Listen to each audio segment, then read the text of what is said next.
अस्सलाम वालेकुम dear students. आज का हमारा टॉपिक है फंक्शंस ऑफ किडनी। तो फंक्शन ऑफ किडनी को हम एमडी कैट के हवाले से देखेंगे, एक एक पॉइंट करके आप लोगों ने समझना है। तो सबसे पहले आप देखें कि जो गुर्दे हैं वो वेरी इंपॉर्टेंट होम्योस्टैटिक ऑर्गन्स हैं कि हमारी बॉडी के अंदर जो होम्योस्टैसिस है, मतलब कि वाटर और साल्ट का जो बैलेंस है उसको मेंटेन करना होम्योस्टैसिस कहलाता है। और होम्योस्टैसिस परफॉर्म करने वाले ऑर्गन्स जो हैं वो क्या हैं?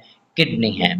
इसके अलावा अगर हम बात करें, दे फिल्टर्स आवर ब्लड, ये हमारे ब्लड को साफ करते हैं और खारिज कर देते हैं वेस्ट को और एक्स्ट्रा फ्लूइड को। कहाँ से? हमारी बॉडी से। किस चीज़ की मदद से? यूरिन की मदद से। इसके अलावा अगर देखा जाए, ये एक्ट करते हैं किस तरह? एंडोक्राइन ऑर्गन के तौर पर, और सेक्रीट करते हैं कुछ इंपॉर्टेंट हार्मोन्स। और जो इंपॉर्टेंट हार्मोन्स हैं जैसे कि रेनिन और एरिथ्रोपोइटिन, ये हार्मोन्स जो हैं वो कौन बनाता है? किडनी बनाता है। अब ये हार्मोन्स क्या करेंगे? जो रेनिन हार्मोन है ये ब्लड प्रेशर को मेंटेन करता है, और एरिथ्रोपोइटिन हार्मोन जो है ये इन्वॉल्व होता है रेड ब्लड सेल्स की प्रोडक्शन में। ये चीज़ें आप लोग माइंड में रखेंगे। इनके अलावा जो किडनी है वो प्रोड्यूस करते हैं active form of vitamin D 3। और ये जो विटामिन डी 3 है ये हेल्प करता है किस चीज़ को एब्जॉर्ब करने में? कैल्शियम और फास्फोरस को। कहाँ पर? हमारी बोन्स के अंदर। अब ये जो आपके पास कैल्शियम और फास्फोरस हैं ये बहुत इंपॉर्टेंट मिनरल्स हैं जो कि हमारी बोन्स को, हमारी हड्डियों को क्या करते हैं? स्ट्रॉन्ग करते हैं। अब इसी तरह अगर हम बात करें, किडनी जो है वो बैलेंस करते हैं, बैलेंस रखते हैं, मुतवाज़न रखते हैं, मेंटेन करते हैं हमारे बॉडी की पीएच को, पावर ऑफ हाइड्रोजन को। कैसे मेंटेन करेंगे? तो आप बताएंगे बाय मेकिंग चेंजेस, के चेंजेस करके एंड एडजस्टिंग, और एडजस्ट करके किस चीज़ को? बाइकार्बोनेट की अमाउंट को। और इसी तरह from the urine back to blood, मतलब कि यूरिन से बाइकार्बोनेट को जो है किस में डालेगा? ब्लड के अंदर। और इसी तरह जो हाइड्रोजन आयन है इनको किस में डालेगा? यूरिन के अंदर। और इस तरह जो है वो चेंजेस करके और एडजस्ट करके हमारी बॉडी की पीएच को क्या करते हैं? ये मेंटेन करते हैं। इसी तरह अगर हम बात करें, दे रेगुलेट द वाटर बैलेंस, कि हमारी बॉडी के अंदर ये वाटर बैलेंस को मेंटेन करेंगे। कैसे मेंटेन करेंगे? यूरिन को डाइल्यूट, मतलब कि पतला और या गाढ़ा बनाकर। कैसे? According to external environmental changes, कि बैरूनी माहौल में, मतलब कि अगर हम लोगों ने ज़्यादा पानी पी लिया है, हमारी बॉडी के अंदर पानी ज़्यादा चला गया है, तो गुर्दे जो है वो डाइल्यूट यूरिन पर पैदा करके ज़्यादा पानी को बाहर खारिज कर देते हैं। इसी तरह अगर हमारी बॉडी के अंदर पानी की कमी हो गई है तो गुर्दे क्या करते हैं? कंसंट्रेटेड यूरिन बनाकर पानी को बहुत कम बाहर खारिज करते हैं, ताकि हमारी बॉडी के अंदर पानी की कमी को क्या किया जाए? पूरा किया जाए। इसी तरह अगर हम लास्ट में देखें कि हमारे पास जो यूरिन फॉर्मेशन है, मतलब कि जो यूरिन को बनाने का प्रोसेस है, वो कौन परफॉर्म करता है? गुर्दे परफॉर्म करते हैं। और इस प्रोसेस को 3 स्टेप्स के अंदर जो है वो डिवाइड किया जाता है, स्टेजेस के अंदर। पहली है ग्लोमेरुलर फिल्ट्रेशन, दूसरी है सिलेक्टिव रीअब्जॉर्प्शन, उसके बाद है ट्यूबुलर सेक्रेशन। इन चीज़ों को आप लोगों ने वन बाय वन करके समझना है। बहुत ही इम्पोर्टेंट, बहुत ज़्यादा इम्पोर्टेंट पॉइंट यहाँ से जो है वो एमसीक्यूज़ जो है वो पूछे जा सकते हैं। पहले इस डायग्राम को देख लें। ये आपके पास ये है नेफ्रॉन। अब पहले नेफ्रॉन का स्ट्रक्चर जो है मैं पहले से आपको पढ़ा चुका हूँ। अब आप देखें ये गुर्दे हैं, गुर्दे के अंदर से हमने यहाँ से छोटा सा हिस्सा काट कर देखा तो ये पार्ट नज़र आया। तो यहाँ पर जो है आप देख सकते हैं ये वाला हिस्सा कप शेप स्ट्रक्चर कहलाता है, वुमेन कैप्सूल। और इसके अंदर ब्लड कैपिलरीज का गुच्छा जो है, इसको हम क्या नाम देते हैं? ग्लोमेरुलस का नाम देते हैं इसको, ग्लोमेरुलस। और ये वाला पार्ट जो है ये क्या है? ग्लोमेरुलस है।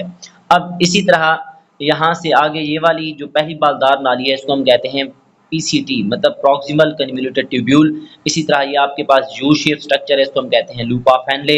ये है आपके पास डिसेंडिंग लूप ऑफ हेनले, ये है असेंडिंग लूप ऑफ हेनले, या इसको हम डिसेंडिंग लिम्ब, इसको हम असेंडिंग लिम्ब का भी नाम देते हैं। ये आपके पास आखिरी बालदार नाली है, इसको हम डीसीटी मतलब डिस्टल कन्वोल्यूटेड ट्यूब्यूल का नाम देते हैं। और ये लास्ट में जो है कलेक्टिंग डक्ट के अंदर जाकर जो है उसके साथ अटैच हो जाती है। तो इन पार्ट्स को आपने समझना है। पहला प्रोसेस है आपके पास, पहले इस प्रोसेस को मैं आपको यहीं से समझा दूं। पहला प्रोसेस जो है उसको हम कहते हैं प्रेशर फिल्ट्रेशन। अब प्रेशर फिल्ट्रेशन का क्या मतलब है देखिएगा। तो यहाँ पर आप देख सकते हैं ये आपके पास ग्लोमेरुलस है। यहाँ से ब्लड जो है वो गुर्दे से इसमें आता है। यहाँ पर है एफेरेंट आर्टरियोल, यहाँ पर है इफेरेंट आर्टरियोल। अब ये जो आर्टरियोल हैं, ये बाहर जो मौजूद होते हैं, इनका सतह बहुत ज़्यादा होता है। जब ये इसके अंदर चले जाते हैं तो डिवीज़न हो के यहाँ पर छोटे-छोटे जो हैं वो नालियाँ बन जाती हैं, जिनको हम जो है ग्लोमेरुलस कहते हैं। इन नालियों का डायमीटर बहुत कम होता है। तो जब यहाँ से ब्लड इसके अंदर जाता है, तो आपको पता है P is equal to F/A कि प्रेशर का मतलब जितना एरिया कम होगा, प्रेशर उतना ज़्यादा होगा। जितना एरिया ज़्यादा होगा, प्रेशर उतना कम होगा। तो आप देखें यहाँ पर बाहर की तरफ एरिया ज़्यादा था, तो प्रेशर कम था। यहाँ पर एरिया कम हो जाएगा, तो प्रेशर बहुत ज़्यादा हो जाएगा। बहुत ज़्यादा प्रेशर की वजह से यहाँ पर आपके पास जो ग्लोमेरुलस है, इसके दरमियान छोटे-छोटे सुराख होते हैं इसके अंदर, तो यहाँ से वेस्ट जो है इसको क्रॉस करके ज़्यादा प्रेशर की वजह से अल्ट्रा फ़िल्ट्रेशन की मदद से यहाँ से जो है बुमेन कैप्सूल के अंदर जो है आ जाता है। और जब बुमेन कैप्सूल के अंदर आ जाता है तो ये फ़िल्ट्रेट कहलाता है ग्लोमेरुलस फ़िल्ट्रेट। मतलब इस फ़िल्ट्रेट को क्या बोलेंगे? ग्लोमेरुलस फ़िल्ट्रेट का नाम देते हैं। और इसी तरह फिर वो जो ब्लड था वो साफ़ होके जो है वो आगे की तरफ भेज दिया जाता है, और आगे आपको पता है पेरिट्यूबुलर कैपिलरीज़ होंगी, उनके अंदर खून चला जाता है। अब ये जो आपके पास यहाँ पर फ़िल्ट्रेट बचा हुआ है, जिसको हम कहते हैं ग्लोमेरुलस का फ़िल्ट्रेट, इसको फिर आगे की तरफ भेजा जाएगा। और ये जो पहला स्टेप था जहाँ पर फ़िल्ट्रेशन का प्रोसेस हुआ है, इसको हम कहते हैं प्रेशर फ़िल्ट्रेशन। उसके बाद आगे जो है जब यहाँ पे जाएगा तो यहाँ से सिलेक्टिव रीअब्ज़ॉर्प्शन, मतलब यहाँ से मतलब कि ये जो आपके पास ट्यूबुलर पार्ट है, रेनल ट्यूब्यूल है, यहाँ पर जो है उस ग्लोमेरुलस का तकरीबन 99% हिस्सा दोबारा से रीअब्ज़ॉर्ब किया जाता है। और ज़्यादा से मतलब दोबारा रीअब्ज़ॉर्ब करके, मतलब जो फ़ायदेमंद चीज़ें होंगी उनको रीअब्ज़ॉर्ब करके जो है वो खून के अंदर भेजा जाएगा, नालियों के अंदर। और इसके अलावा जो है जो बकिया चीज़ बचेगी उसको आगे की तरफ भेज दिया जाएगा। जब हम ऊपर से नीचे आएँगे, लूपा फैनले के अंदर जो पानी को जज़्ब किया जाएगा, इसी तरह जब हम नीचे से ऊपर की तरफ जाते हैं तो आयन्स को, साल्ट्स को जो है जज़्ब किया जाता है, और इसी तरह फिर आगे की तरफ भेज दिया जाता है। और इस तरह सेलेक्ट करके इम्पोर्टेंट चीज़ों को जज़्ब कर लेना, रीअब्ज़ॉर्ब कर लेना, फिर खून का पार्ट बना देना, इसको हम कहते हैं सिलेक्टिव रीअब्ज़ॉर्प्शन। उसके बाद जो है जो आपके पास डीसीटी और कलेक्टिंग डक्ट है, इनके अंदर से जो है वो क्या होता है कि यहाँ पर ट्यूबुलर सेक्रेशन की जाती है, मतलब कि मुख्तलिफ आयन्स को, कैटेकिनीन्स को जो है वो सेक्रीट किया जाता है, ताकि जो ब्लड है उसकी जो पीएच है उसको मेंटेन किया जाए। इस तरह जो है सेक्रेशन को हम कहते हैं ट्यूबुलर सेक्रेशन। और इस तरह लास्ट में जो मटेरियल बचता है उसको हम कहते हैं वो यूरिन है। और यूरिन की कंपोज़िशन जो है मैं आगे बताता हूँ। अब ये 3 स्टेप जो हैं इनको हम वन बाय वन करके जो है वो स्टडी करते हैं। अब हम देखते हैं प्रोसेस ऑफ यूरिन फॉर्मेशन के। यूरिन फॉर्मेशन का जो प्रोसेस है उसमें 3 स्टेप हैं, ग्लोमेरुलर फिल्ट्रेशन, सिलेक्टिव रीअब्ज़ॉर्प्शन, और इसी तरह लास्ट में आपके पास tubular secretion. One by one करके देखते हैं। सबसे पहला स्टेप जो है उसको हम कहते हैं ग्लोमेरुलर फिल्ट्रेशन। अब इसमें क्या होगा? It is initiated in the glomerulus. आपको पता है, मैंने आपको बताया है कि जो ग्लोमेरुलस हैं, ग्लोमेरुलस के अंदर इस प्रोसेस को इनिशिएट करवाया जाएगा जब ब्लड दाखिल होता है। मतलब ब्लड जो है ग्लोमेरुलस के पास आता है, और यहाँ पर आपको पता है हाइड्रोस्टैटिक प्रेशर, मतलब कि क्योंकि बाहर से ब्लड आएगा अंदर ग्लोमेरुलस के अंदर, और बाहर एरिया ज़्यादा था, प्रेशर कम था, यहाँ पर एरिया कम हो जाएगा, प्रेशर ज़्यादा हो जाएगा, तो इस तरह से हाइड्रोस्टैटिक प्रेशर जनरेट होगा। इस तरीके से जो है स्मॉल मॉलिक्यूल्स वेस्ट के और दूसरे कंपाउंड जो हैं वो ग्लोमेरुलस के अंदर से फ़िल्ट्रेट होकर बुमेन कैप्सूल के अंदर आ जाते हैं। तो क्योंकि फ़िल्ट्रेशन हुई है ग्लोमेरुलस के अंदर से, इसलिए इस फ़िल्ट्रेशन को हम क्या नाम देंगे? इस फ़िल्ट्रेट को ग्लोमेरुलर फ़िल्ट्रेट का नाम देंगे, और इस प्रोसेस का नाम है आपके पास अल्ट्रा फ़िल्ट्रेशन। ये पॉइंट्स आप लोगों ने हमेशा जो है वो ज़हन में रखने हैं।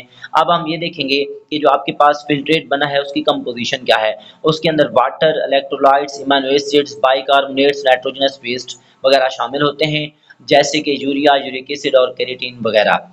इसके अलावा अगर हम देखें कि जो आपके पास ग्लोमेरुलर फ़िल्ट्रेट मतलब रेट है, मतलब कि फ़िल्ट्रेशन की जो रफ़्तार है, वो डायरेक्टली प्रोपोर्शनल होती है किस चीज़ के? हाइड्रोस्टैटिक प्रेशर के। मतलब कि जितना प्रेशर ज़्यादा होगा दीवारों पर, उतना ज़्यादा प्रेशर की वजह से आपके पास वो चीज़ें जो है फ़िल्टर होकर बुमेन कैप्सूल के अंदर आ जाएँगी ब्लड से, और इस तरह फ़िल्ट्रेशन का प्रोसेस जो है वो बढ़ता चला जाएगा। इसी तरह अगर हम देखें दिस प्रेशर इज इंक्रीज्ड, ये प्रेशर क्यों इंक्रीज होता है, पहले मैंने आपको बताया है कि डिफरेंस होता है, मतलब बहुत ज़्यादा डिफरेंस पाया जाता है डायमीटर के दरमियान, किस चीज़ के, एफेरेंट और इफेरेंट आर्ट्रियोल्स के दरमियान, मतलब कि जो नाली अंदर दाखिल हुई थी उसका साइज़ ज़्यादा था, उसका डायमीटर ज़्यादा था, जो अंदर जाकर फिर डिवाइड हो गई है, फिर वहाँ साइज़ कम हो गया है, डायमीटर कम हो गया है, इसलिए प्रेशर जो है वो बाहर कम होता है, अंदर बहुत ज़्यादा होता है, और इस तरह के प्रेशर की वजह से जो है वो फिल्ट्रेशन होती है, इसलिए इसको हम कहते हैं अल्ट्रा फिल्ट्रेशन।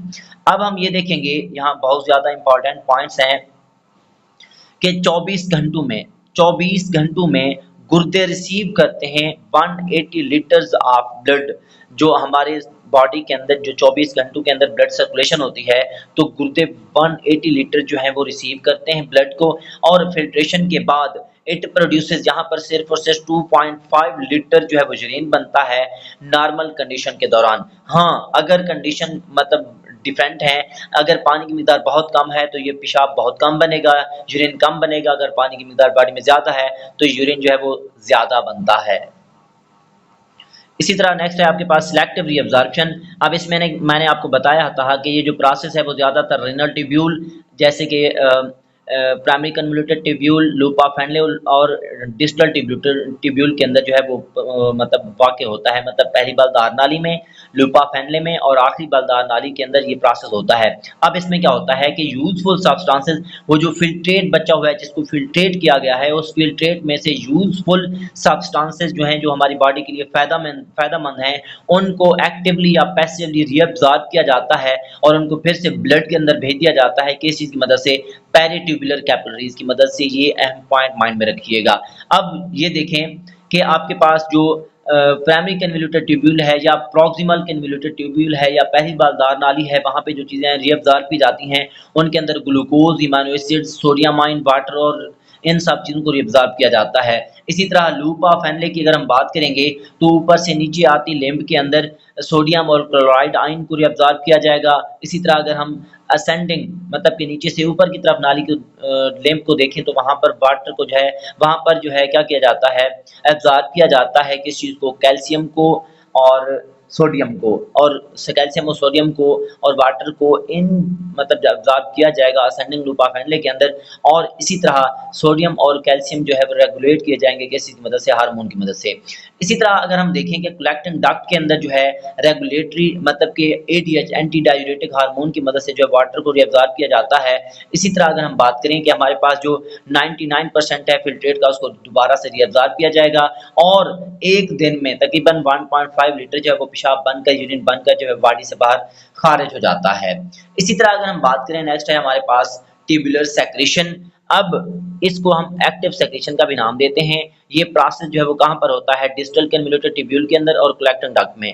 इसमें क्या होता है कि एडिशनल वेस्ट जैसे कि hydrogen ion, potassium ion, ammonium ion, creatinine, drugs, ये सारी की सारी चीज़ें एक्टिवली सेक्रेटेड की जाती हैं ब्लड से, और ये चीज़ें ब्लड से सेक्रीट करके खारिज करके फिल्ट्रेट के अंदर दाखिल की जाएंगी, ताकि जो है ब्लड की पीएच को मेंटेन किया जाए। इसी तरह जो टॉक्सिक सब्सटेंसेस हैं उनको ब्लड से जो है वो क्या किया जाए, रिमूव किया जाए। इस तरह लास्ट में जो मटेरियल बचेगा इन सब प्रोसेस की मदद से, तो उसको हम कहेंगे यूरिन। और यूरिन के कंपोजिशन में वाटर भी है, यूरिया जैसे कि इसमें ये मेन नाइट्रोजनस वेस्ट है। इसी तरह कैरेटिनिन आयंस जैसे कि सोडियम, क्लोरीन, क्लोराइड आयन, इसी तरह पोटेशियम आयन वगैरह सारे के सारे आयंस, टॉक्सिन्स और ड्रग्स, ये सारी की सारी चीज़ें जो है मिलकर किस चीज़ को बना रही होती हैं, यूरिन को बना रही होती हैं। इस तरह यूरिन जो है वो फिर हमारी बॉडी से जो है वो क्या किया जाता है, बाहर रिमूव कर दिया जाता है। ये है आपके पास function of kidney and nephron. I hope topic समझ आ गया होगा, तो दुआ में याद रखिएगा। नेक्स्ट वीडियो में मिलते हैं। अल्लाह हाफिज़।